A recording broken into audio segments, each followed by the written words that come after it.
Allora, eccoci tornati in studio, ma durante la pubblicità abbiamo continuato la nostra discussione, Ermanno. Sì, torniamo sul discorso, io credo che spesso non viene sufficientemente esposto l'aspetto finanziario della storia. Perché? Per esempio, io ho cercato di capire l'ascesa irresistibile di Arturo Ui, cioè di Adolfo Hitler. Era sostenuta dal dal più grande industriale tedesco, no? Krupp. Era di casa di Krupp. Si sedeva sulle ginocchia o poggiava la testa sulle ginocchia della signora Krupp. Era un beniamino della casa e fu finanziato da Krupp. Ma chiaramente perché era la persona giusta per difendere gli interessi dell'industria tedesca dell'epoca e liberarsi, perché ha trovato la persona robusta, liberarsi dai legami del patto di Versailles. Ma, questo è uno degli aspetti, ma lo stesso non si comincia una guerra se non si sa che cosa si sta facendo e perché lo si fa, e Mussolini lo sapeva perfettamente. Adesso a questa mia affermazione, professore, lei prima, durante l'intervallo non ci troviamo d'accordo. Appunto, nell'intervallo le dicevo è un falso problema, perché nel quadro delle dittature, nel quadro delle scommesse politiche che vengono fatte, perché credo che sul fatto che l'Etiopia fosse una grande scommessa politica poteva andare a finire in modo molto diverso e molto male fin da subito. Nel più puro stile dittatoriale si gioca sui tempi e Mussolini ha saputo sfruttare a suo vantaggio la questione dei tempi. Non dimentichiamoci che il 1935 è anche il momento in cui si dà vita alla politica autarchica, quindi si cerca di modificare un po' tutto il quadro dell'economia italiana perché sia autosufficiente. Si va verso la guerra, come diceva giustamente lei prima, sì. E quindi si finanzia l'industria chimica, l'industria che può appunto produrre materiali che siano sostitutivi della gomma, sempre tutto ciò a scopo bellico, non a scopo civile. Certo, a scopo bellico, salvo poi non riuscire in un serio riarmo, perché quando poi entra in guerra nel giugno del 40 l'Italia è assolutamente impreparata, certo. Mussolini lo dice. Cioè. Allora, il problema vediamo il contributo. Nasce dall'Etiopia proprio. Esatto. Ha fuso non solo tutte le disponibilità economiche ma anche quelle tecniche, perché il riarmo di un esercito non si ha in pochissimo tempo, ma soprattutto la guerra d'Etiopia e poi l'intervento in Spagna fermano la tecnologizzazione dell'esercito italiano, per cui quando non c'erano soldi neanche per fare la guerra in Spagna. Attenzione, tant'è che poi interviene il regime nazista. Si ritorna sempre sullo stesso punto, cioè che quando un dittatore decide e perché politicamente... C'era un accordo con la Chiesa cattolica che vedeva l'avanzata di un Stato repubblicano e soprattutto di sinistra che poteva complicare un attimo la vita, ma questo è eventualmente ne parleremo dopo. Ma vediamo col terzo contributo, costo della guerra. Chiedo ai nostri telespettatori di stare molto attenti perché passeranno dei numeri abbastanza in fretta, per cui bisogna memorizzarli un attimo e poi ne parliamo meglio.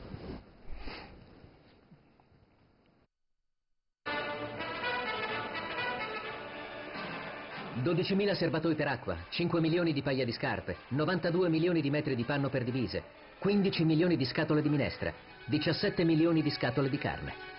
Tra il 1935 e il 1939 il costo dell'impresa etiopica graverà sulle casse dello Stato per 40 miliardi di lire, pari a circa 37 miliardi di euro.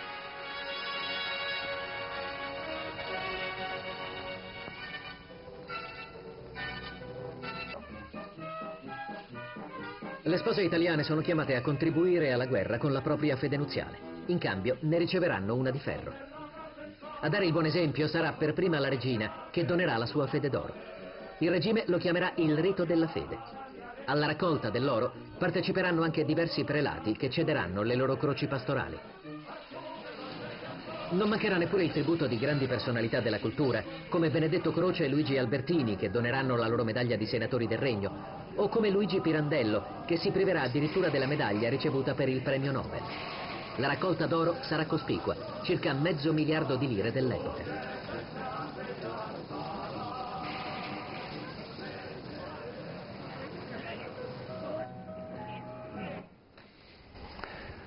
Ecco, abbiamo visto dei costi, 40 miliardi di lire italiane pari a 37 miliardi di oggi. Ecco, i telespettatori non si sbagliano, non prendano un abbaglio in questo senso, perché il valore di acquisto, cioè il valore della moneta di allora, era molto più elevato rispetto all'euro di oggi o ai dollari di oggi. Quindi si cantava una canzone: vorrei avere 1000 lire al mese per poter comprare una casetta e vivere con la mia sposa. No, quindi 1000 lire al mese non sono 1000 euro di oggi. Quindi paragoniamo peso-potenza, siamo 1,5, forse 1,7. Ecco, quindi moltiplicate per 7, 37 miliardi, e il bilancio dello Stato non era quello di oggi. Sia ben chiaro, il peso è notevole. E allora come giustifichiamo questa? E chiediamo alle persone, ma attenzione, alle donne, non agli uomini. E ancora una volta abbiamo una situazione un po' ridicola: le donne danno la fede, ma gli uomini no, non sono chiamati a dare la fede. Ecco, dottoressa Bregantini, come giustifica questo atteggiamento? Poi vedremo anche che la giustificazione, diciamo, teorica la darà Mussolini in un'altra maniera. Prego. Come faccio una guerra e poi devo andare a domandare gli anelli della fede alla gente perché non ho i soldi per andare avanti?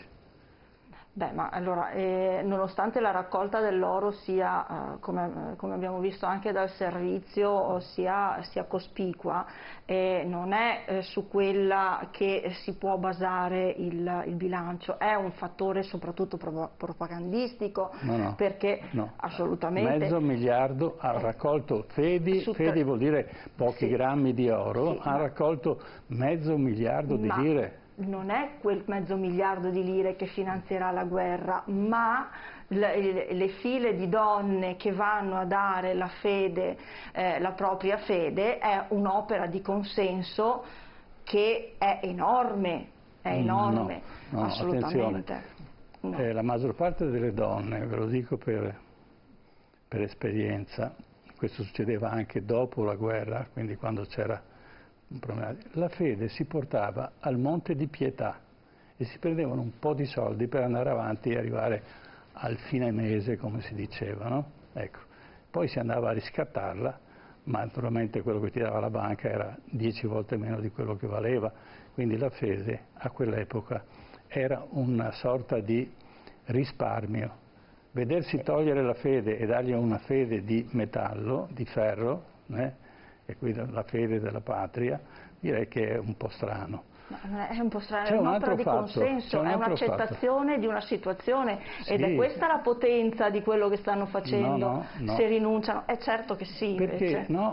Adesso vi deve spiegare perché le industrie non lavorano gratis e si fanno un sacco di soldi con la guerra. Scusate, allora, o mi spiegate che siamo tutti italiani e tutti dobbiamo arrivare a dare il consenso anche finanziario, quindi la Fiat, quindi l'Ansaldo, quindi tutte le altre fabbriche si rinunciano ai guadagni, ma guarda caso invece diventano straricche. Prego. Voglio dire che mi sembra il modo più tortuoso per entrare in un problema storico che andrebbe spiegato ai telespettatori. Esatto. È il colonialismo italiano. Se ci incartiamo a parlare del problema finanziario, non ne usciamo, per il semplice fatto che lo si risolve dicendo che non ce li avevano ma l'hanno fatto lo stesso, si sono indebitati fino al collo, tant'è vero, poi hanno rinunciato all'innovazione tecnologica, hanno rinunciato all'armamento, cioè, l'hanno fatta per ragioni di prestigio, l'hanno fatta per le ragioni per cui si fanno le conquiste coloniali, che quasi mai hanno uno scopo economico, e quello italiano è uno dei più palesi. Io credo che sia molto più importante dire come il colonialismo italiano dal 1882 al 1940 ha un filo rosso fondamentale, che è l'immissione di geni razzisti nel sistema culturale italiano. Cioè le colonie, il colonialismo italiano, che siamo abituati a considerare come benevolo, in realtà è stato sia in Libia, soprattutto dopo la Prima Guerra Mondiale, sia in Etiopia, ferocissimo contro la popolazione locale, nonostante tutti i casi che conosciamo di coabitazione, di benevolenza, casi particolari, ma insomma dal punto di vista della strategia, è soprattutto squisitamente e palesemente razzista. Io ho qui una pagina, mi sono portato però una pagina. Questo è uno degli aspetti, prego, è uno degli aspetti, non c'è dubbio che c'è anche questo, prego. In cui una ve la riassumo, c'è un importantissimo discorso di Mussolini in cui dice nel 1938, cioè, ci dicono che le leggi razziali le abbiamo fatte per accontentare Hitler o perché siamo degli imitatori. No ragazzi, è l'impero.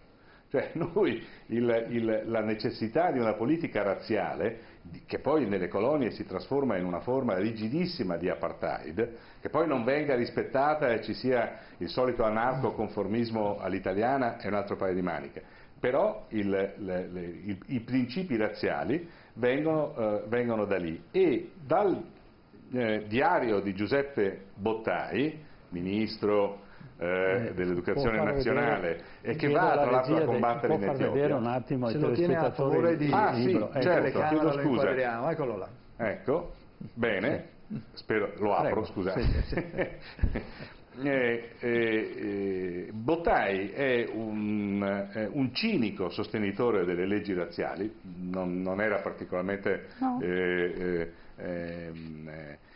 propenso, che il 1° settembre del 1938 annota nel suo diario che scrive per se stesso, quindi insomma abbastanza fedele, ecco, non sincero. A proposito degli ebrei, il censimento in corso già rivela che in Italia ve ne sono 70.000 contro i 40.000 presunti.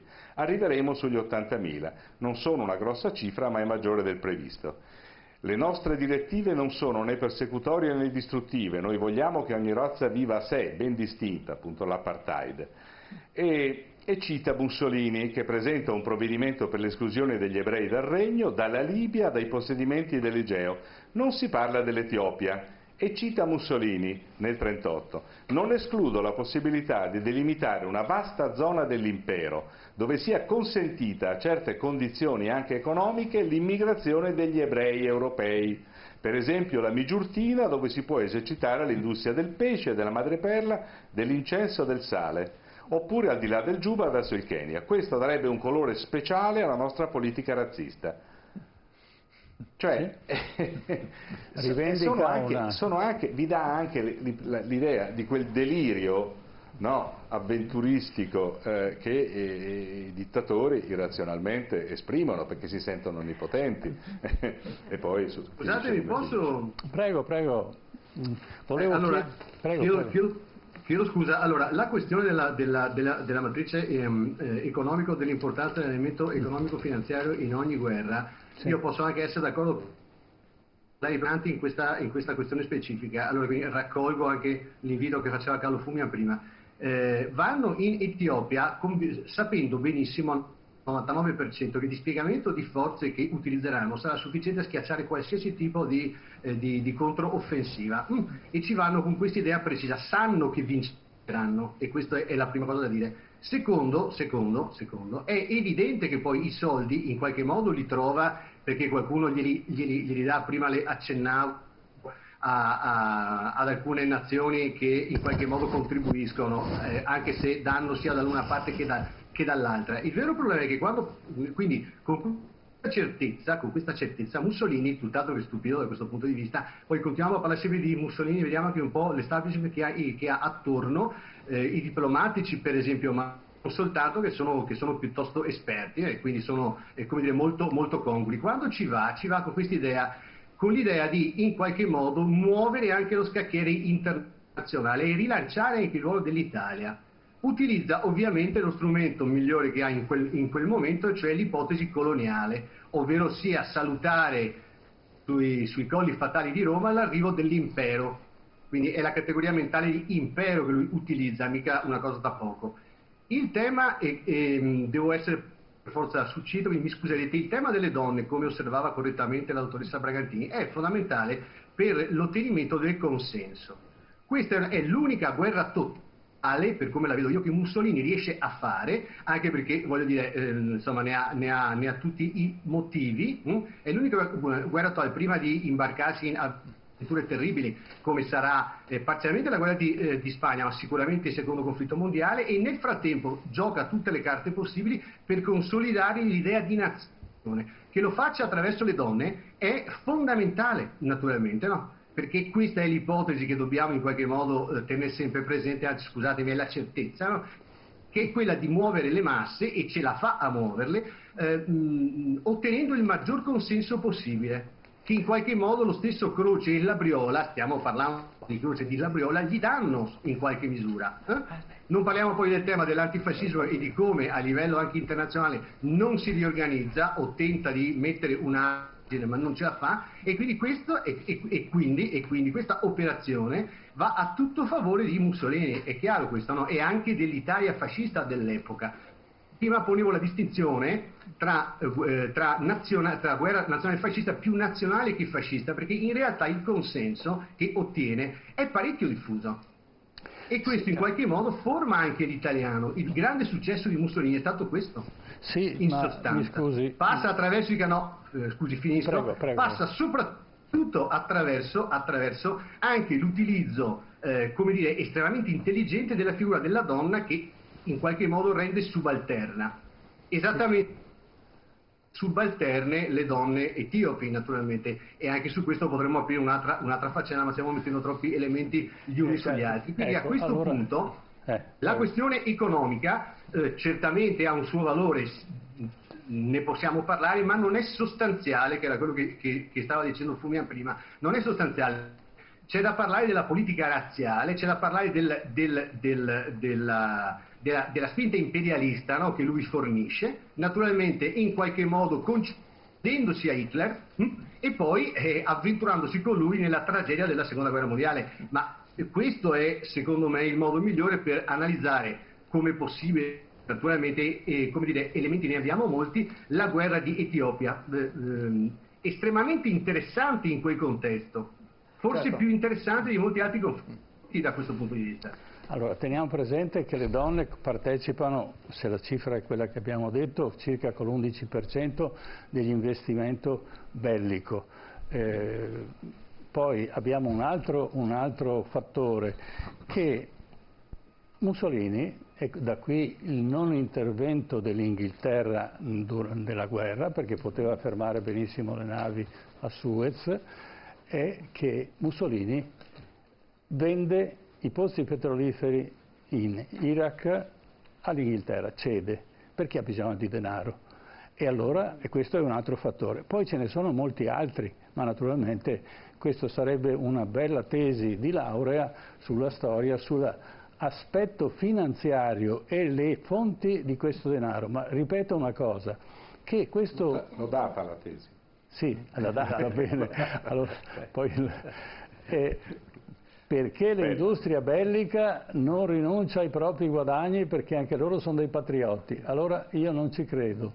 Io credo che tutto il meccanismo era, e qui c'è un altro bellissimo libro, sulle tangenti del periodo fascista, dove il fratello di Mussolini aveva la funzione di mediatore. Ogni operazione che andava fatta nel suo periodo di comando, il fratello di Mussolini si prodigava per avere gli interessi e mettere da parte, e questi beni poi peraltro in parte andavano a finire nelle banche vaticane e in parte andavano a finire nelle banche inglesi. Quindi poi gli inglesi non è che approfittano mai, cioè non vogliono mai lo scontro, approfittano il più possibile dei vantaggi di un'eventuale situazione, come hanno fatto nel non intervento, però quando è stato il momento si sono portati a casa molto di più di quelli che gli italiani hanno lasciato là.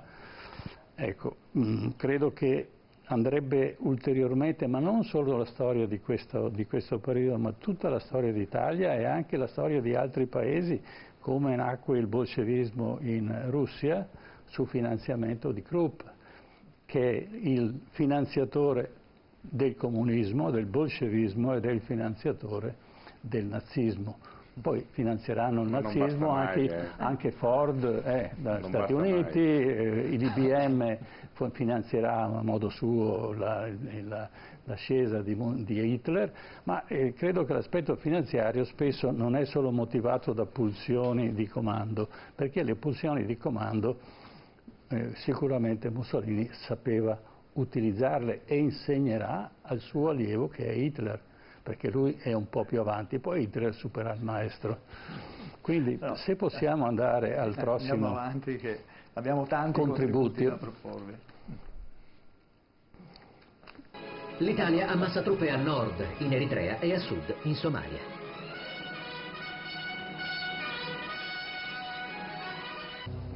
Il 3 ottobre 1935, 100.000 soldati italiani, con l'appoggio di aerei, artiglieria e mezzi corazzati, e affiancati da un alto numero di truppe coloniali reclutate nelle colonie italiane, Eritrea, Somalia e Libia, sotto il comando del generale De Bono, iniziano ad avanzare dall'Eritrea senza una dichiarazione formale di guerra. Contemporaneamente dalla Somalia italiana avanza un contingente agli ordini del generale Graziani. Haile Selassie, che aveva governato come reggente sin dal 1916, venne incoronato imperatore solo nel 1930.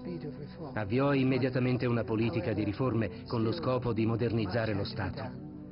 Era un compito enorme, ma il processo di formazione di uno Stato moderno era agli albori quando scoppiò la guerra.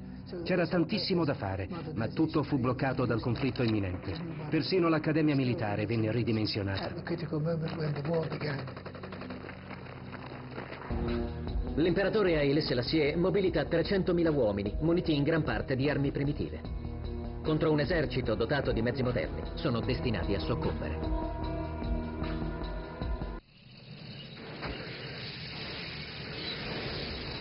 Di fronte ai mezzi moderni dell'armata italiana, gli abissini, armati in modo primitivo, non possono opporre alcuna resistenza. Allora, ecco, per tutto il 1934 Mussolini aveva preparato, diciamo, tra virgolette, l'ingresso in Etiopia. Il casus belli, ne abbiamo parlato prima, ed era quello scontro che è avvenuto alla frontiera tra la Somalia e l'Etiopia, appunto, dei pozzi dell'acqua, e da lì, appunto, senza nemmeno una dichiarazione di guerra, attacca l'Etiopia, Lisa Bregantini. Sì, attacca l'Etiopia, una guerra preparata appunto da mesi, soprattutto il grande problema era un problema logistico, naturalmente, perché il porto di Massawa era un porto piccolo e che invece doveva sopportare questo numero di truppe e di armamenti importanti, per cui tutta la prima parte, ma anche durante la guerra stessa, un grande dispendio di uomini, di forze e di mezzi è dato proprio dalla logistica, costruire strade, oltre che i vari trinceramenti che si sono susseguiti nel tempo, aumentare la capienza del porto di Massawa, trovare le vie di approvvigionamento e così via. Cioè c'è un impegno logistico che è enorme. Quando naturalmente poi... Ma non sono preparati a questo sbarco degli italiani? Gli italiani non si sono preparati Come no? Anche troppo? Dopo? No. Allora, allo sbarco le due colonie, soprattutto la colonia Eritrea, viene preparata per questo e è la direttrice d'attacco principale, e di questo soffrirà molto il generale Graziani, che invece si trova in Somalia. Quello che viene preparato in corso d'opera è quando si entra in territorio abissino, dove sostanzialmente strade non ce ne sono, e lo stesso problema chiaramente sarà maggiore per gli italiani che avevano questi mezzi e questa dotazione di forze, ma lo stesso problema lo hanno gli stessi abissini, che devono spostare le loro truppe da una parte all'altra, tant'è che quando si parla di armamento primitivo non si deve intendere la lancia e l'arco, perché erano tutti dotati di moschetto, ma l'arma individuale c'era, ma quello che mancavano erano le armi collettive, anche se c'era un buon numero di mitragliatrici. Ma il problema delle mitragliatrici, come dei piccoli cannoncini, è il trasporto, per cui se tu non hai non solo dei mezzi meccanici, ma delle strade che ti permettono, non lo puoi fare, tant'è che alla fine, per spostarli il più velocemente possibile, gli era consentito agli abissini il solo armamento personale, perché non si riusciva, e l'Italia fa questo quando verrà sostituito De Bono con Badoglio, proprio perché a febbraio, proprio perché lui si rifiuta di avanzare velocemente, perché si scoprivano così in un territorio dove non era possibile rifornire le truppe, e quindi non passavano gli automezzi sostanzialmente, quindi era impossibile rifornirli. Sì, ma non era, anche le truppe, quindi lei si immagina che se una colonna si avanza e dopo non viene rifornita, può essere attaccata in qualsiasi momento. Ecco. Per cui il problema però ci sono navi italiane che rimangono in rada per settimane perché non riescono a sbarcare. Ma non è che non riescono a sbarcare, è che devono attendere, problemi, appunto. Devono attendere il loro turno per scaricare le merci, perché il tonnellaggio del porto di Massawa è piccolo. Ecco, appunto. Scaricano le merci a Massawa, ma Massawa non è pronta alla guerra, ma Massawa non è conquistata, fa parte del territorio. Massawa non è che non sia pronta, è stata preparata il più possibile, poi la capienza di un porto non è che si può preparare all'infinito. E non si possono neanche costruire porti. Il problema è che se si faceva il porto nuovo, cosa che è stata fatta, ed era difficile, e non c'erano i soldi. Quindi è un compromesso anche questo, bisogna vedere sempre l'aspetto.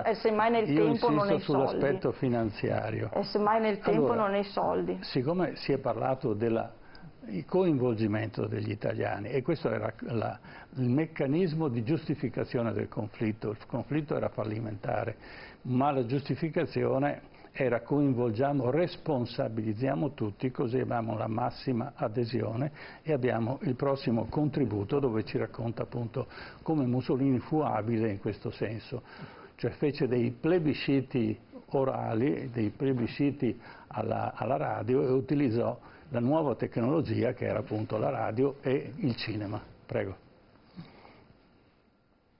Vedere soprattutto un fatto nuovo nella storia dell'umanità, il popolo italiano che è il protagonista della sua storia. A Mussolini però la sola vittoria militare non basta. Vuole che tutto il popolo italiano si senta direttamente coinvolto. E sulla guerra voluta dal popolo tornerà più volte nei suoi discorsi e nei suoi scritti. Per il Duce la guerra d'Africa è una guerra di civiltà e liberazione. La Roma fascista di Mussolini dovrà avere la stessa missione della Roma dei Cesari. Roma dovrà tornare ad essere un impero. Per convincere gli italiani della necessità di questa guerra. Mussolini saprà sfruttare magistralmente i mezzi di comunicazione di massa. In particolare la radio, che viene ascoltata nelle case, nei luoghi di ritrovo, nelle fabbriche. È una colonna sonora fatta di dichiarazioni, proclami, discorsi, parole d'ordine, o di canzonette facili e orecchiabili che colpiscono e infiammano la fantasia popolare.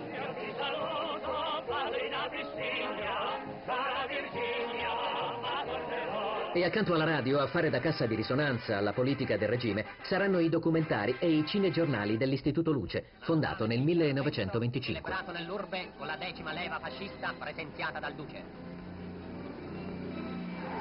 Le direttive impartite alla stampa sono precise e severe. Vanno pubblicate delle fotografie solo per dimostrare che l'Abissinia è un paese arretrato, è un paese di straccioni e di banditi. Non si deve quindi parlare né di Stato abissino né di forma civile dell'organizzazione abissina. Capitale sonnecchiante, con le sue misere baracche e i rozzi tukul, dove la vita si svolgeva lenta e primitiva, e 100.000 esseri umani, vero branco di schiavi, languivano nell'abbandono e nella sporcizia, all'ombra e nel terrore della corte tafariana. Poveri bimbi intristivano nelle malattie e nel sudiciume, e nei vecchi mercati carovane disordinate, sfuggite ai predoni, portavano i magri prodotti di una terra trascurata. Ecco, professor Fuman, lei appunto affermava che c'era un certo tipo di razzismo, anche questo è una forma di razzismo. Assolutamente, ma il sistema immaginato, come dicevo, è di rigidissimo apartheid, ma nella fase della guerra, tra il settembre del 1935 e il maggio del 1936, Mussolini, da bravo dittatore, decide come farà poi Hitler, Stalin no, Stalin è più intelligente in questo, vuole fare il capo militare, manda centinaia di telegrammi a De Bono e a Graziani. In uno di questi, nel 3 maggio del 1936, ordina a Badoglio, cito Del Boca, che è uno dei massimi studiosi di storia del colonialismo italiano, di liquidare con gli altri resistenti i giovani etiopi che l'imperatore Haile Selassie ha fatto studiare all'estero e che costituiscono l'intelligenza della nazione. E c'è l'elenco di che cosa bisognava fare: occupare Addis Abeba, fucilare sommariamente tutti coloro che in città e dintorni siano sorpresi con le armi, poi i sostenitori e via di questa parte. Quindi una cosa è la propaganda, andiamo lì, la grande menzogna, no, della civiltà italica. Civiltà italica. Sì, ma qualunque, cioè, il fatto che il colonialismo appunto coincida con una iniezione di civiltà in una idea lineare, no, di progresso, di cui appunto al vertice ci sono le potenze europee, che si trascinano dietro con il colonialismo verso questa civiltà, e il fatto che poi invece la pratica, che come appunto in tutte le dittature è sempre affidata a una sorta di legislazione segreta, di ordini segreti, vada invece verso una sorta di guerra di sterminio, insomma. Che era la stessa guerra di sterminio che era stata fatta contro la resistenza libica negli anni 20 e 30, durissima, che non arriva quasi mai. Cioè la Libia non esisteva, era solo la costa veniva controllata, il resto è stata assoggettata con costi umani. L'abbiamo creata noi con la guerra libica, la Libia non c'era prima la Libia. Tra l'altro, appunto, ma questi sono appunto uno dei tanti frutti del colonialismo, l'invenzione di paesi che non esistevano. Ecco, professor Cogliutore, la sua opinione su questa fase del convincimento, il coinvolgimento, che senso ha nel confronto degli italiani di Mussolini? È una sorta di giustificazione per caso della sua attività? Direi proprio no. Tra l'altro stavo anche pensando che effettivamente, dato che la macchina coloniale internazionale, mondiale, diciamo, quella delle grandi potenze, è vero che intorno agli anni 30, alla metà degli anni 30, un po' sta vacillando per mille motivi, ne avete parlato anche prima nei servizi che avete mandato in onda. In qualche modo questo aiuta di nuovo anche il colonialismo come principio di educazione di popoli naturalmente non civili e vagamente civilizzabili. Lo aiuta, è un conforto quest'ultimo tentativo di Mussolini di spazzare via qualsiasi tipo di nemico che in qualche modo si frapponesse fra lui e la nascita appunto dell'impero, del piccolissimo malaugurato impero italiano. E questo è già, e questo credo che sia una osservazione da fare. Per quanto riguarda il tema del consenso, è assolutamente evidente che la guerra Etiopia in particolare, perché torno a dire, l'unica che gli riesce bene, e scusate la semplificazione un po' banalizzante, non fa altro che portare il consenso ai massimi livelli. Su questo non c'è assolutamente dubbio, quindi lui sta consolidando anche la propria posizione e la posizione del regime, perché non c'è soltanto, come dire, il suo narcisismo senza confini, del regime, che a questo punto diventa a tutti gli effetti nazione. Questo è il problema. Era quello di portare gli italiani a sentirsi compiutamente nazione fascista, e direi che ci è riuscito, tant'è, piccola provocazione, scusatemi, so che l'ho già detto, tant'è che anche questa educazione impartita agli italiani avrà modo di sopravvivere ampiamente alla fine dello stesso regime. E questa è una scommessa che lui in qualche modo vince con la storia. Spero di aver risposto a quello che mi chiedeva. Sì, professor Fumà. Volevo continuare un po' il ragionamento di Mario Coglitore. La misura, una buona misura può essere il sostegno che arriva dagli italiani all'estero.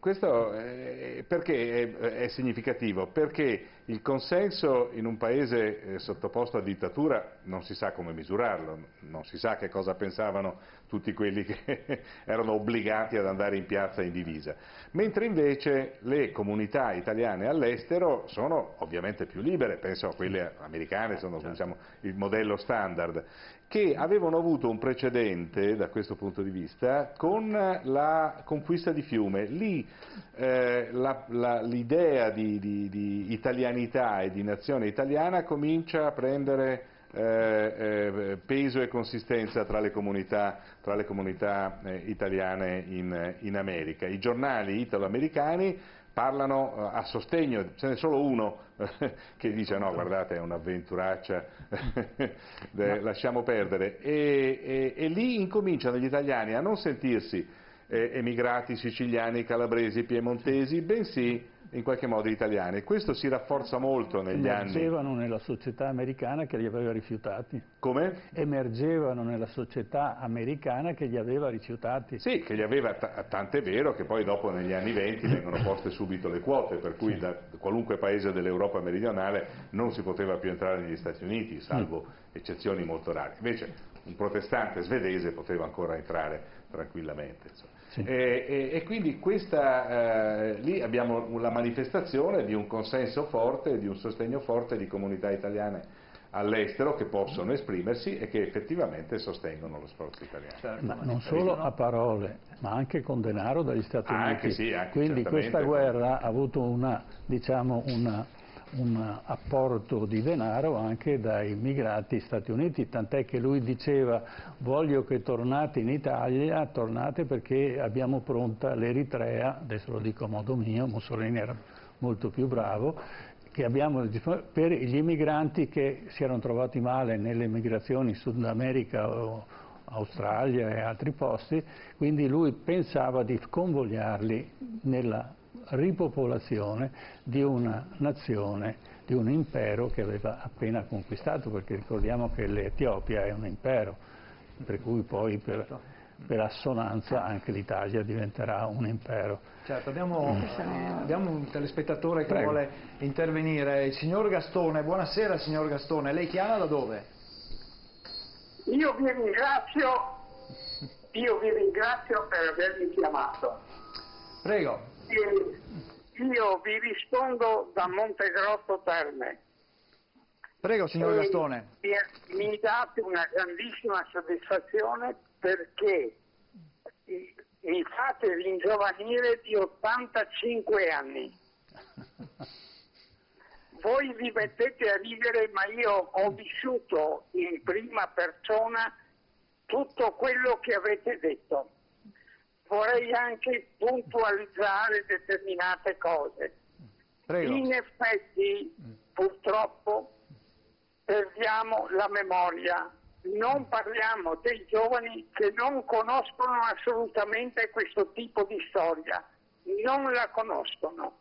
Perché purtroppo questo spazio di storia italiana non è mai stata insegnata a regola d'arte nelle scuole. il più grande errore che si possa fare nella cultura di una nazione. Tenete presente, ho sentito con precisione tutti i dati che avete dato per quanto riguarda il discorso africano. Sappiate comunque, lo dico per chi non lo sa naturalmente, sappiate comunque che appena terminata la guerra mondiale 15-18, appena terminata, parecchie nazioni d'Europa si sono presi il dovere di mandare persone e di cercare di carpire e conquistare il territorio africano. Prima ancora addirittura della guerra mondiale. I primi che sono entrati in Africa sono stati gli inglesi con il Sudafrica e prima ancora degli inglesi gli olandesi nel Transvaal. Poi i portoghesi esattamente in Mozambico e in Angola. Tenete presente che tutte queste nazioni io le ho visitate in prima persona e mi sono fermato e ho vissuto anche con questa gente. Mi spiego? Ecco, invece per quanto, chiedo scusa signor Gastone, siccome purtroppo il tempo come dire, in televisione è tiranno, ecco, per quanto riguarda l'esperienza etiope o somala, adesso io non lo so, lei dove... glielo dico subito, glielo dico subito, perché ho detto che l'ho vissuto in prima persona? Perché pensate che ho assistito alla presa di posizione di Mussolini e tutti gli italiani, scusate se ve lo dico, amavano Mussolini fino a che naturalmente non è caduto, ma tutti lo amavano, eccetera. Determinate situazioni che purtroppo noi corriamo oggi, allora non c'erano. Io pensate ero anche un balilla, pensate un po', non ero figlio della lupa, i figli della lupa sono venuti fuori dopo. Io ero un balilla, poi da balilla sono diventato avanguardista, pensate un po'. Quindi ho vissuto in prima persona tutte queste cose. Per quanto riguarda l'Etiopia... brevemente, perché dobbiamo... Prego. Sì, peccato mortale perché potrei raccontarvi un sacco di cose. Per quanto riguarda l'Etiopia,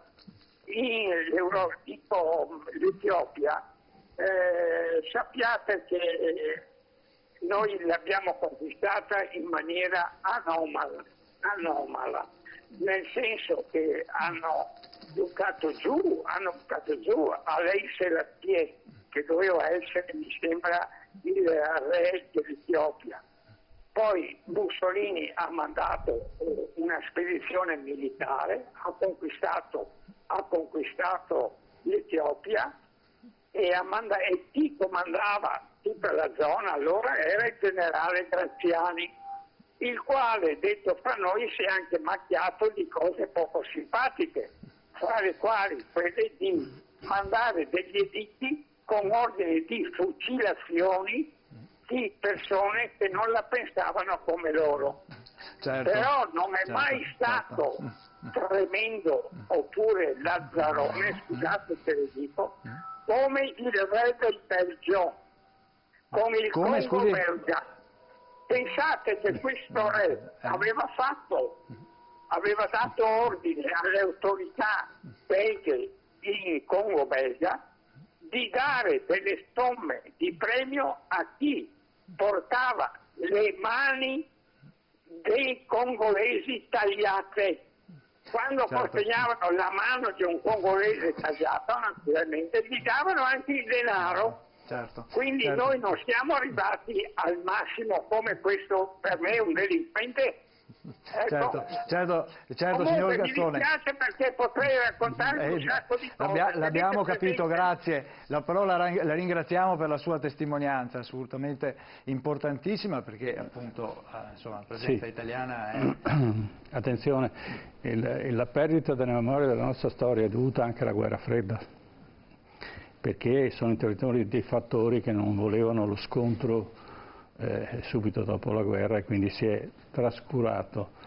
Abbiamo circa 1000, assieme a Graziani, abbiamo circa 1000 ricercati dagli alleati, soprattutto dagli americani, per fare una Norimberga italiana, poi viene affossata perché se no si dava spazio allo stalinismo di penetrare più efficacemente nei paesi diciamo occidentali e quindi è stata bloccata.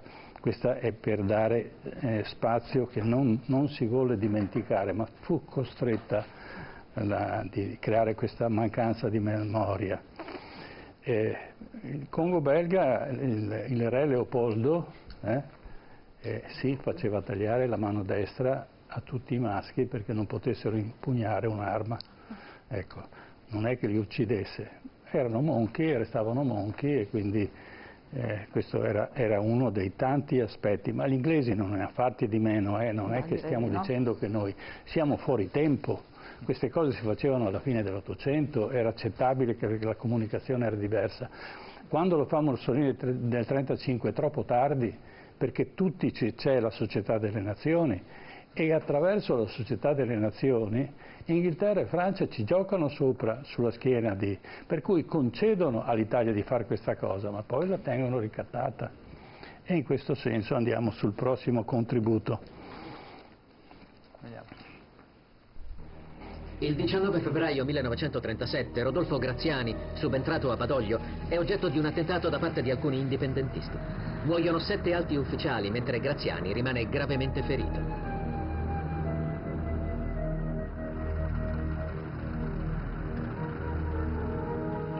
La rappresaglia è spietata. Migliaia di etiopi, tra cui molti studenti, e almeno 300 intellettuali vengono brutalmente trucidati. Centinaia di case vengono incendiate, numerose attività commerciali distrutte. Neppure i luoghi di culto saranno risparmiati. La feroce rappresaglia culmina con la distruzione del monastero cristiano copto di Debra Libanos, dove vengono fucilati centinaia di religiosi. Graziani se ne vanta e orgoglioso scrive: Ho avuto la forza d'animo di applicare un provvedimento che fece tremare le viscere di tutto il clero.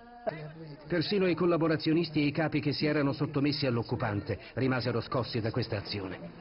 La furia di Graziani si scatena persino contro stregoni, indovini e cantastorie che vengono trucidati a centinaia. Malgrado il pugno di ferro di Graziani, l'Etiopia tuttavia non sarà mai sottomessa completamente. Negli anni successivi alla proclamazione dell'impero, le truppe italiane saranno impegnate a fronteggiare la guerriglia, le cui azioni aumentano di numero e di intensità. Dottoressa Lisa Brigantini, ci vuole spiegare, approfondire un attimo quell'aspetto che abbiamo appena presentato? Beh, diciamo che faccio un piccolissimo passo indietro. Già nel momento bellico, quindi nella fase operativa, è stata una guerra piuttosto cruenta da entrambe le parti, perché è una guerra che ha avuto pochissimi prigionieri. Ciò vuol dire che entrambi gli schieramenti non facevano prigionieri. Insomma, arrivavano, le fonti sono sempre, non sono mai precisissime in questo, però è abbastanza evidente proprio da questi dati che la guerra sia stata una guerra violenta da entrambe le parti, per cui già si parte in questo modo. Poi quando subentra quella che è di fatto un'occupazione, perché anche quando si arriva da Addis Abeba, quando Badoglio arriva ad Addis Abeba nel maggio, il 5 maggio del 1936, c'è un territorio intero da conquistare in realtà. Finisce la guerra, certo finisce la guerra sulla carta, ma sul territorio continua e continuerà per tutti gli anni. Le guerre di occupazione sono guerre di sopraffazione, cioè sono guerre dove la potenza si esprime attraverso anche questo controllo della popolazione del territorio, che è un controllo armato. Tra l'altro quello che succede in Etiopia è anche dovuto al fatto di una scelta anche politica, una scelta di Mussolini, in questo per esempio sconsigliato da Graziani, di non farsi affiancare da nessun esponente locale, di politico locale, che invece avrebbe da un lato alleggerito quella che era il peso dell'occupazione militare, dall'altro chiaramente aiutato nei rapporti con la popolazione. E dopodiché quando si è in questa fase di non sottomissione, quindi di guerriglia, dove le paure aumentano da una parte e dall'altra, la violenza è esponenziale. Ecco, sì, ma ci fu una strage ad Addis Abeba. Mario Coglitore, ci fu una strage ad Addis Abeba. Vediamo se la sentiamo. Vediamo. Mi sente? Sì, adesso la sentiamo. Sì. Prego. Chiedo scusa, non so se mi sta parlando dell'attentato alla Graziani del 37? Sì, esattamente, sì. La rappresaglia. Guardi, sono studenti, sono due, lanciano 8 bombe a mano, fanno qualche danno, lo fanno, se non, una strage non la chiamerei, qualche danno lo fanno, feriscono anche Graziani, e a questo punto che fa attivissima, che non è altro che il contraltare delle stragi già ampiamente effettuate in Etiopia negli anni di guerra. E le do un dato soltanto, cioè dopo l'attentato di Graziani soltanto i reali carabinieri, regi carabinieri forse, nei mesi successivi uccidono 2500 persone. Per l'esattezza sono 2509, comunque sono 2500, quindi anche in questo caso si vede quanto è cruento il regime che dall'Italia si trasferisce in Etiopia. Ecco, ci sono altre fonti che parlano fino a 30.000 le vittime di questa rappresaglia che No, certo, stavo dicendo, era solo per darvi il dato dei carabinieri, poi c'è tutto il resto. È ovvio che la resistenza non ha mai mancato di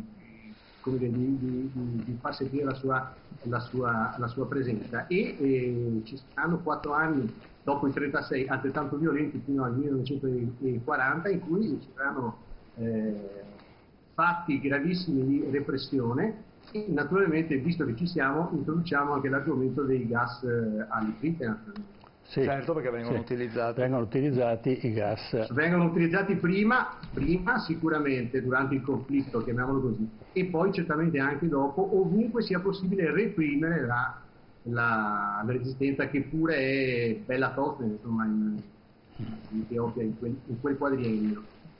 Questo con l'avallo di Mussolini, come adesso sono cose che si sanno già, Angelo Del Boca ne ha parlato 1000 volte, con l'esplicito consenso di Mussolini attraverso i suoi famosi telegrammi, e anzi l'insistenza nell'utilizzo specifico di tutti i mezzi idonei ad una repressione efficace. Ma il consenso degli italiani abbiamo visto che c'è stato totale, anche forse perché erano male informati della situazione. Poi quando saranno informati ci sarà qualcuno che si distacca da questo consenso. Ma abbiamo l'avallo di un'altra grande realtà, che è il Vaticano. Il Vaticano abbraccia questa spedizione in Etiopia. Professore?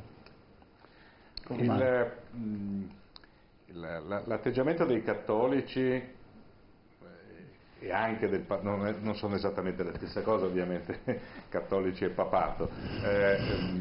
Cattolici e papato sono inizialmente contrari alle avventure coloniali. I primi esordi degli anni '80 vedono la Chiesa, poi quello che sarà poi Leone XIII negli anni '90, insomma, sostanzialmente ostile all'idea delle imprese. Ma questo riguarda la prima guerra mondiale? Prima ancora, cioè la prima fase. Con la guerra di Libia le cose cambiano. Con la guerra di Libia la Chiesa si schiera su posizioni nazionaliste o proto-nazionaliste, l'idea della civiltà, della guerra santa, della sconfitta, la nuova crociata, la sconfitta dei musulmani, portare la civiltà nel senso di abbiamo religione. Fotografie di cardinali che partecipano alla sfilata dei combattenti che stanno partendo col braccio alzato, saluto romano, e quindi siamo alla massima. Questo in Etiopia, insomma. Questo io sto parlando della guerra di sì. Libia dell'11-12, sì, lì c'è l'avvicinamento appunto del mondo cattolico a un'idea coloniale. Certo. E poi naturalmente dopo il 29, dopo il concordato e i patti lateranensi, la Chiesa e il fascismo, nonostante quel piccolo intoppo del 30-31 dell'azione cattolica, un po' di attrito, però le grandi... Professor Coglitore, lei ha conoscenza dell'adesione del Vaticano in questa operazione, e chi all'interno del Vaticano creava dei distinguo molto forti? La Chiesa Cattolica decide da subito, io credo, di appoggiare Mussolini, e anche in questo caso io non credo tutto il mondo cattolico, una parte cospicua del mondo cattolico, comunque le gerarchie ecclesiastiche sicuramente sono favorevoli completamente all'idea di regime e al controllo sulle masse, controllo del quale si temevano parecchio, come credo sia noto, e quindi anche in questo caso l'idea è sempre quella, se vuole, razzista o comunque di carattere imperiale, se non imperialista, e quindi evidentemente si appoggiano le posizioni di Mussolini e questa sorta di guerra santa che lui va a compiere per la nazione italiana. Ritorno sempre su questa questione perché è il fondamento di quello che ci siamo trovati poi in epoca di prima Repubblica. La mentalità e quindi alcune competenze culturali sono state forgiate lì e anche in quell'occasione. Quindi che la Chiesa Cattolica appoggiasse, certo non è un mistero. Non ne so adesso davvero, perché ne conosco poco l'argomento, quanto chi all'interno osteggiasse.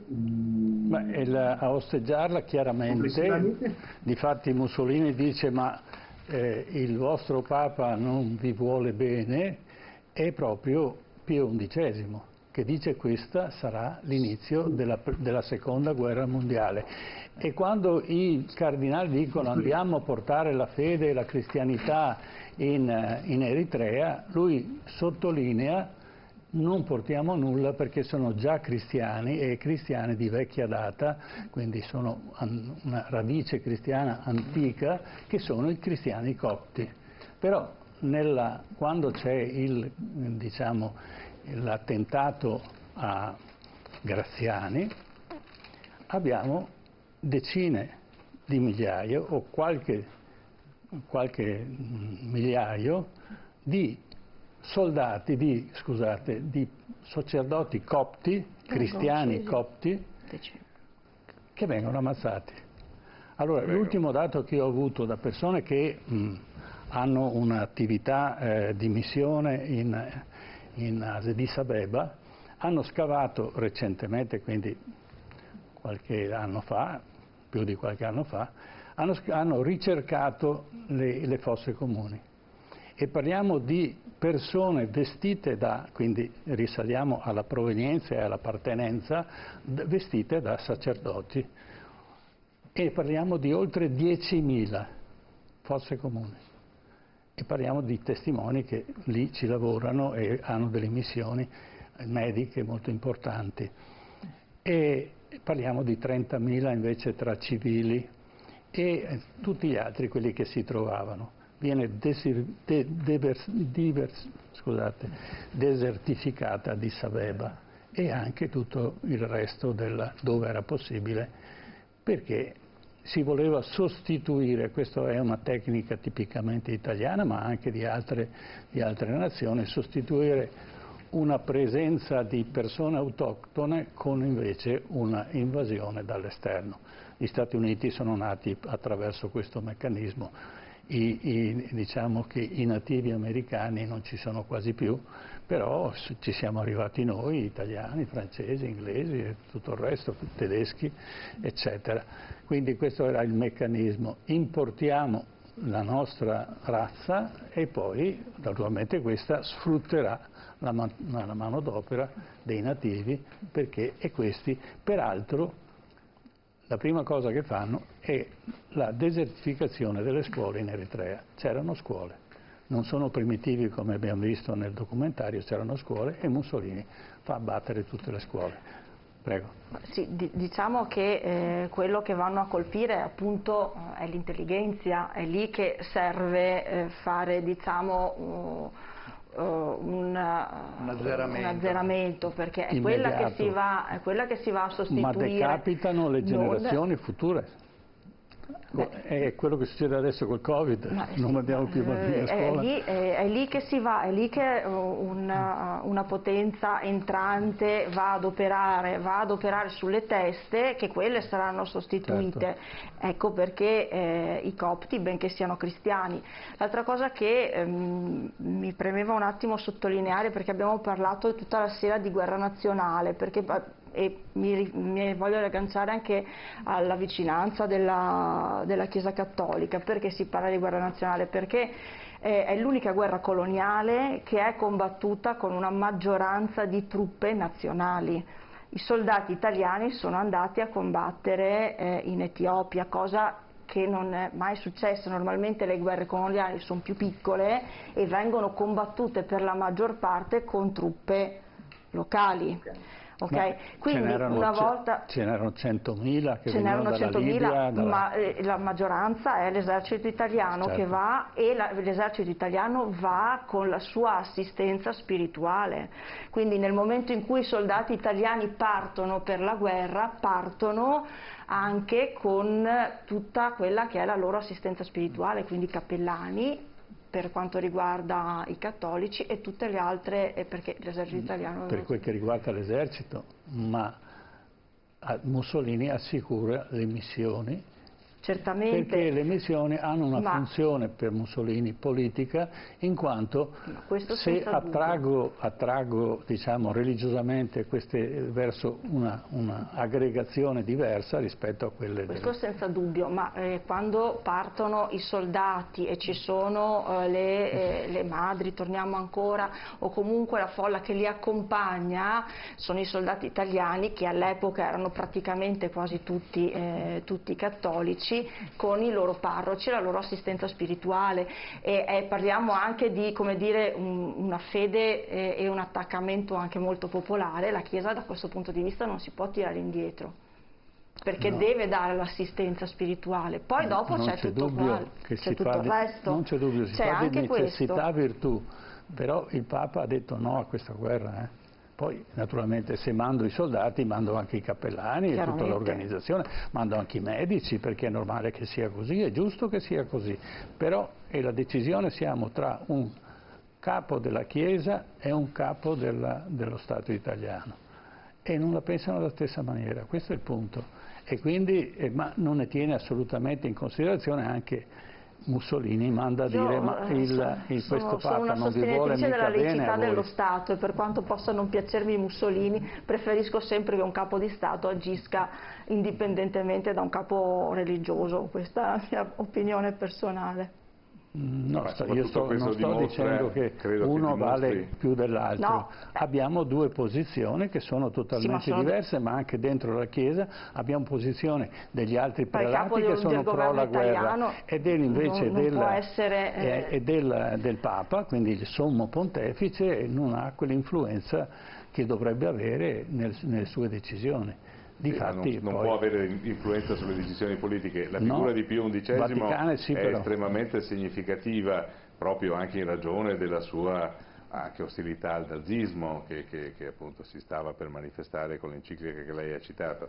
Però non è in grado certo di esprimersi liberamente o di lui immaginare. Si è espresso liberamente. Non può fare opposizione al duce, il Papa, in quella situazione. È ovvio che perché è in una all'interno del Vaticano a quell'epoca è un'opposizione che rimane appunto nel cassetto di encicliche. Non comandava più a quell'epoca. Era già stato messo in disparte e 4 anni più tardi poi sarà definitivamente messo in disparte con la famosa enciclica che è sparita. No, insomma, le dittature ci sono. Scritta dal suo incaricato, che era un gesuita, Lefarge. Scrive di suo pugno l'enciclica, poi sparisce. Ma questa è tutt'altra storia. Voglio dire che apparteneva sempre a un'opposizione, a un sistema che lui, attenzione, il Papa aveva accettato quei patti lateranensi, quindi è un Papa favorevole al fascismo, poi farà una marcia indietro. Mi conforta in qualche cosa, professor Coglitore? Scusi, io credo che qui ci sia una cattiva interpretazione del ruolo del leader, ma adesso ci sposteremo su un altro argomento. Allora, non c'è dubbio che Pio XI abbia svolto almeno pubblicamente un ruolo, diciamo, di contrapposizione. La questione è la nomenclatura vaticana, no? E questo mi fa chiaro. Certo. Allora, adesso io non sono un vaticanista e poco me ne intendo, però è evidente che dipende anche dalla personalità che ciascun pontefice ha. Quindi in quel momento sicuramente la Chiesa Cattolica, intesa come nomenclatura, è totalmente favorevole a Mussolini. Sì.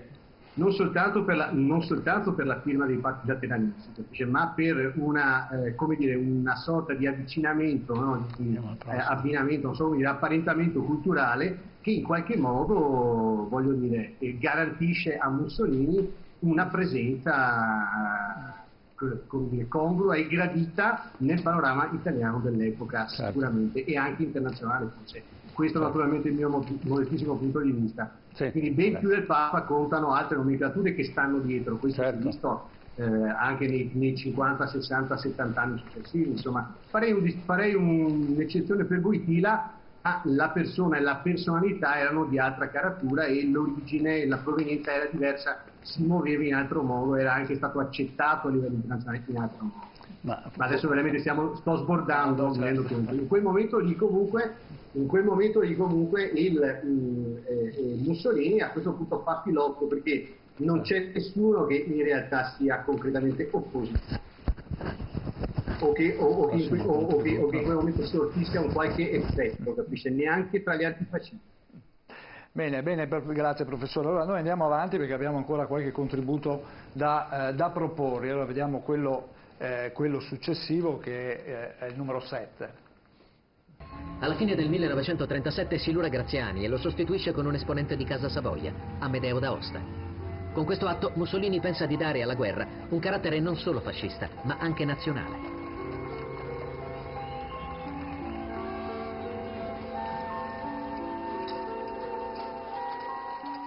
Prefigurando un'emigrazione di massa di italiani in Etiopia, il regime dal 1937 inizia a bonificare terre, a costruire strade e infrastrutture e a progettare un nuovo piano regolatore per fare di Addis Abeba la città modello dell'impero.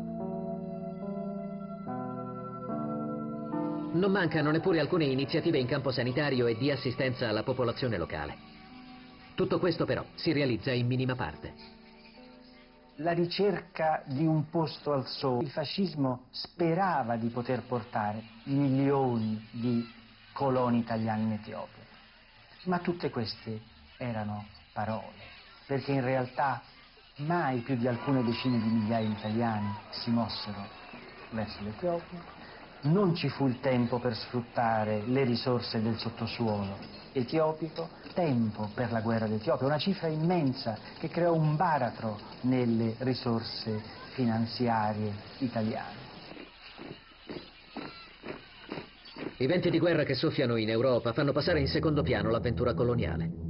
Mussolini, per stare al passo con Hitler, trascina l'Italia in un conflitto che segnerà, insieme alla fine dell'impero, quello del regime.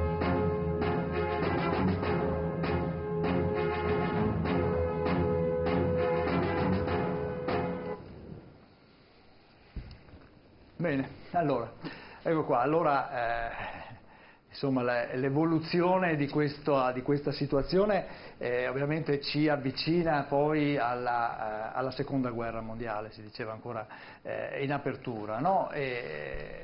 Mussolini ha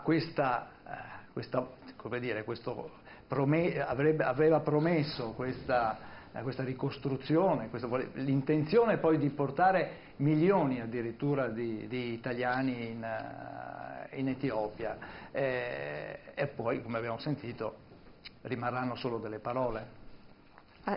Assolutamente sì, anche perché se nell'ipotesi fantascientifica che nel 1940 non si fosse entrati in guerra, ci sarebbero voluti almeno un paio di decenni per portare quei territori non solo ad essere utilizzati, non mi piace la parola sfruttati, ma insomma utilizzati nelle loro risorse, e quindi che potessero creare di per sé lavoro, tanto che la gente ci poteva andare in massa, perché non solo il tecnico, il piccolo. Noi adesso dal 36 al 40 parliamo di 4 anni, quindi parliamo di un tempo che storicamente è sostanzialmente inesistente, per cui restano sicuramente solo parole. Cosa sarebbe potuto succedere? Questo io non lo so, però restano sulla carta. Ce lo può dimostrare la colonia libica, che invece è italiana da molto più tempo, ma che solo dopo la riconquista, dopo una serie anche di stroncamenti di ribellione negli anni 30, comincia ad avere le infrastrutture, le cose, e siamo ancora lontani da quello che potrebbe diventare quel luogo. Quindi l'investimento coloniale è un investimento a lungo termine che l'Italia non ha. Non è neanche lontanamente paragonabile a quello che invece hanno avuto le altre grandi potenze nelle colonie. Perché soprattutto arriva 40 anni dopo e nei territori più sfavorevoli, per cui quando si vedeva nel filmato, chiedo scusa per l'interruzione, ma a conferma nel filmato che abbiamo visto, no? Cioè, gli italiani che costruiscono i ponti eccetera, era tutto importato. Dal mattone all'acciaio ai materiali, perché ovviamente non si poteva ancora, non c'era nulla da sfruttare. C'erano 2 strade in Etiopia fatte dagli italiani poi, e sono ancora le più belle strade in Eritrea. In Etiopia. La situazione era questa, quindi avrebbe previsto un tempo lunghissimo che comunque sia non c'è stato. Cosa sarebbe stato non si sa. Di fatto le parole sono rimaste parole. Nei bilanci coloniali, appunto si parlava prima della tesi, questa tesi molto bella che è stata fatta, dovevano importare tutto, la pasta, il pomodoro, non c'era cosa che non venisse importata, non si importava dalle colonie madrepatria qualche risorsa significativa dal punto di vista agricolo, minerario, no. D'altro canto era un territorio che gli altri paesi europei che avevano colonizzato l'Africa non avevano intenzione di colonizzare, anche se l'Etiopia era a confine con territori posseduti dall'Inghilterra, e quindi poi sarà il motivo anche di scontro durante la seconda guerra mondiale. Io passerei all'ultimo contributo che ci dà la conclusione un po' di questa epopea. 12. Purtroppo la storia sarebbe molto più lunga e molto più interessante da approfondire, ma il tempo scorre. La dichiarazione di guerra è già stata consegnata agli ambasciatori di Gran Bretagna e di Francia. Con l'entrata in guerra della Gran Bretagna, la situazione nel Corno d'Africa cambia radicalmente. Il blocco navale inglese impedirà all'Italia il rifornimento delle sue truppe. L'Africa orientale viene gradualmente abbandonata dalle forze armate, che saranno appena in grado di inviare i mezzi necessari per continuare la repressione della guerriglia etiopica, sostenuta con grande impegno dalla Gran Bretagna.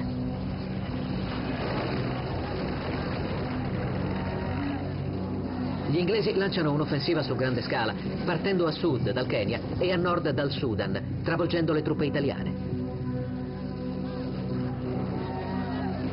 Il 19 maggio. È la fine del sogno imperiale del regime. È durato solo 5 anni.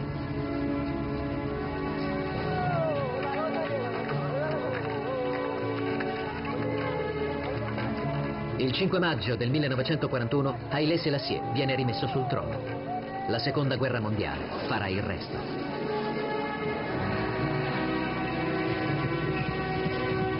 $400.000 prigionieri, compreso il grande contingente catturato in Libia, verranno avviati nei campi di internamento in Kenya, in India e Australia.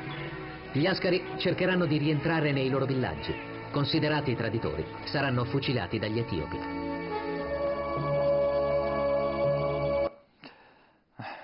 Ecco, questo è l'epilogo. Vogliamo commentarlo in chiusura? Professor Carlo Fumian. Sì, è l'epilogo di un processo coloniale, appunto, segnato da impressionanti sconfitte e da errori strategici sia in età liberale che in età fascista, naturalmente, che ha iniettato il morbo del razzismo nella cultura e nella politica italiana, ma anche nel diritto, attraverso appunto l'elaborazione del diritto coloniale e l'idea appunto della separazione razziale, e che poi ha alimentato un mito abbastanza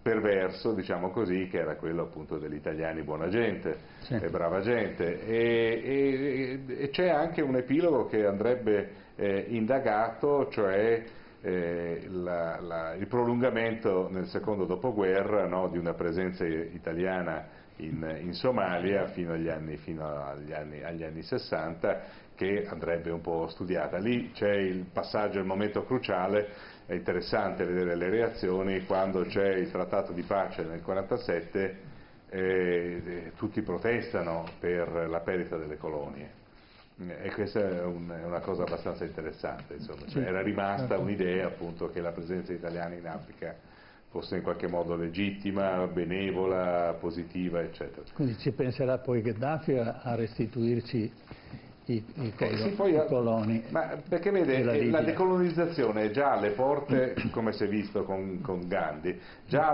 negli anni 20 e 30, un po' dovunque movimenti nazionalisti si vanno creando, no? Che importano il modello liberale, nazionale, democratico, dittatoriale, comunque il modello europeo politico, e lo applicano a queste guerre di liberazione. Già negli anni 30. Andare a fare un impero coloniale alla fine del processo, ovviamente siamo fuori tempo. Si è rivelato un gigantesco errore in termini di tempismo, perlomeno. Professor Mario Coglitore, una sua conclusione. Forse gli inglesi sono più bravi di Mussolini nel colonizzare, perché poi questi italiani che porteranno in giro per tutte le colonie, non tutti torneranno, molti colonizzeranno, diciamo, le terre inglesi. Prego. Gli inglesi sono abilissimi, lo dico per essermi di recente occupato di questo argomento, molto di recente. Gli inglesi sono prototipo del colonizzatore, dei grandi colonizzatori. Ci danno dentro, in qualche modo, chiedo scusa per il termine non proprio scientifico, anche i francesi sicuramente, però gli inglesi è chiaro che è un modello il loro, e fare colonialismo per eccellenza. Sì. L'abbiamo perso un attimo, allora passiamo, dulcis in fondo, passiamo la parola alla signora che è l'unica rappresentante di questo periodo storico. Come si conclude? Qual è il suo punto di vista nella vicenda della Etiopia conquistata da Mussolini? È una vicenda, il mio punto di vista è un punto di vista così, visto che l'abbiamo forse analizzato meno dal punto di vista militare, c'è questa strapotenza che viene messa in campo, anche l'utilizzo di mezzi tecnici. Ricordiamo che viene utilizzata per la prima volta l'aviazione, non solo anche se a malincuore, anche a supporto dell'esercito, quindi viene utilizzata secondo le teorie di Douhet, quindi come la grande arma, quella che risolverà i conflitti. Addirittura c'era qualcuno che teorizzava già in Etiopia, sicuramente Balbo, di risolvere la guerra solo con l'uso dell'aviazione, no? Lo faranno gli americani. Sì, non proprio così, ma l'idea sua era addirittura senza neanche la fanteria. E che poi tutto questo dispendio, tutta questa tecnologia in brevissimo tempo si atrofizza, come si atrofizza la stessa occupazione, che di fatto diventa un'occupazione, abbiamo già detto, l'ho già detto prima, un'occupazione effimera, quella soprattutto dell'Etiopia, che fondamentalmente non dà il tempo di risolvere niente.